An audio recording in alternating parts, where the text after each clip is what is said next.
Hello friends, welcome back to my YouTube channel. उम्मीद है कि आप सभी स्वस्थ एवं मस्त होंगे। चलिए तो आज की क्लास हम लोग स्टार्ट करते हैं। कल हम लोगों ने वस्त्र निर्माण की प्रक्रिया को पढ़ लिया था कि कितने प्रकार से वस्त्रों को बनाया जाता है। आज हम लोग पढ़ेंगे बुनाई यानी कि वेवनिंग। वेवनिंग क्या है? तो पहले थोड़ा सा मैं आप लोगों से कहना चाहूँगी कि जिन लोगों को सिलाई बुनाई नहीं आती होगी उन लोगों को ये जो चैप्टर है वो बिल्कुल भी समझ में नहीं आ रहा होगा। तो इसलिए मैं चाहूँगी कि आप लोग कुछ चीज़ों को प्रैक्टिकल करके देखा कीजिए, फिर वो चीज़ें बहुत ही आसान लगने लगेंगी और समझ आएंगी। तो जिन लोगों को थोड़ा भी ज्ञान होगा सिलाई बुनाई का तो उन्हें ये सब चीज़ें बहुत ही आसान लगती होंगी। मैं ये नहीं कह रही हूँ कि आप लोग सिलाई बुनाई करने लग जाइए, बट आप जब किसी चीज़ को प्रैक्टिकल करके देखते हो तो वो चीज़ें बहुत ही इजी होती हैं। तो चलिए हम लोग देखते हैं कि बुनाई की क्रिया क्या है। बुनाई जो है वो दो या दो से अधिक धागों को एक समानांतर कोण पर गूंथने की क्रिया है, उसे ही वेवनिंग अथवा बुनाई कहते हैं।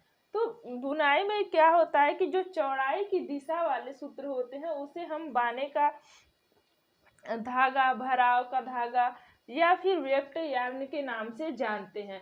और जो ताने के सूत्र के लंबाई के रूप में होते हैं उसे हम लोग ताने का सूत्र या अंतिम सूत्र या एंड्स या फिर भराव का सूत्र और पिक भी कहते हैं।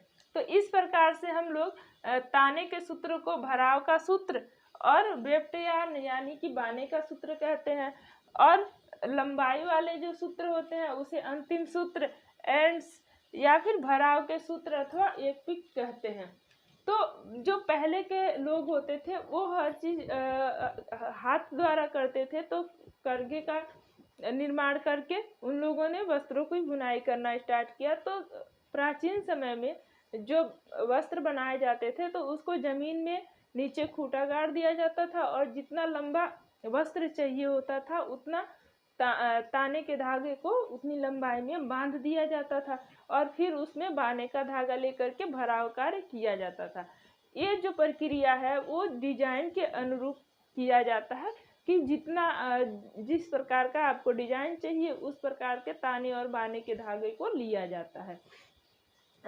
जो भी प्राचीन समय में ढाका का मलमल और पश्मीना शाल ये सभी क्या थे, हथकरघे पर ही बनाए जाते थे। अब आधुनिक समय में मशीनों का निर्माण हो गया है जिस पर ये सभी क्रियाएं की जाती हैं और ये काफ़ी हद तक आसान हो गया है।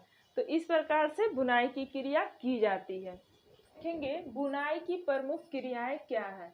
तो बुनाई की जो प्रमुख क्रियाएं हैं वो मुख्य रूप से 4 होती हैं: शेडिंग, पिकिंग, वेटनिंग और लपेटना एवं छोड़ना।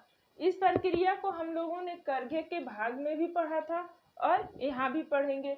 तो जो जैसा कि आप लोग पढ़ भी चुके हैं और एक बार समझने के लिए बता देते हैं कि जो शेडिंग की प्रक्रिया क्या थी, हार्नेस में लगे जो ताने के धागे थे उनको ऊपर नीचे उठाने की प्रक्रिया को ही शेडिंग कहते हैं। जब ऊपर नीचे उठाया जाता था तो क्या होता था, एक शेड नुमा तैयार हो जाता था, उसी को शेडिंग कहते हैं।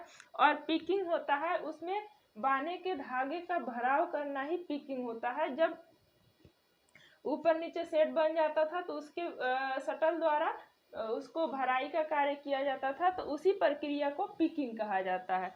और वेटनिंग होता है कि जब एक बार एक पिक भर करके तैयार हो जाता था तो उसकी ठोकाई किया जाता था, जो वस्त्र बन रहा है उसको समान रूप से समांतर करने के लिए, तो उसी को वेटनिंग प्रोसेस कहा जाता है। और लपेटना एवं छोड़ना कि जब क्लॉथ में कपड़े बन करके तैयार हो जाते थे तो वहाँ से उनको लपेट करके आगे की ओर छोड़ दिया जाता था, तो उसी प्रक्रिया को लपेटना एवं छोड़ने की प्रक्रिया। तो ये बुनाई की प्रमुख क्रियाएं हैं: वेटनिंग, पिकनिंग, वेटिंग और लपेटना एवं छोड़ना। हम लोग पढ़ेंगे कि बुनाई के प्रकार। तो बुनाई का जो प्रकार है मुख्य रूप से 2 प्रकार की होती है: साधारण बुनाई और फैंसी बुनाई। साधारण बुनाई कितने प्रकार से होती है? 8 प्रकार से होती है और फैंसी बुनाई भी 8 ही प्रकार की होती है। तो ये बहुत ही इम्पॉर्टेंट है टॉपिक एग्जाम पर्पज से, तो इसलिए आप लोग इसे बहुत अच्छे से पढ़िएगा। तो साधारण बुनाई में हम देखेंगे कि कौन कौन सी बुनाई आती है। तो साधारण बुनाई में सादी बुनाई, रिब बुनाई, साटिन बुनाई, सेटिन बुनाई, बास्केट बुनाई, ट्विल बुनाई, हनी कैम बुनाई और हक बैक बुनाई आती है। और फैंसी बुनाई में पाइल या रोएदार बुनाई, चिड़िया की आंख वाली या फिर डॉबी बुनाई, द्विवस्त्र या डबल बुनाई, क्रेप बुनाई, कॉर्डराय बुनाई, मखमली बुनाई, लीनो बुनाई और सी वेल बुनाई, ये सभी आते हैं। तो जब इसको याद करने का सबसे आसान ट्रिक यही होगा कि किसी भी एक पार्ट को आप बहुत अच्छे से याद कर लीजिए, दूसरे को आप अपने आप डिफाइन कर सकते हैं जब एग्जाम में पूछे जाएं। तो ये सभी प्रकार के एग्जाम में पूछे जाते हैं, चाहे वो नेट हो, जेआरएफ हो या फिर जीआरसी, टीजीटी, पीजीटी, सभी लेवल के क्वेश्चन पूछे जाते हैं इस टॉपिक से।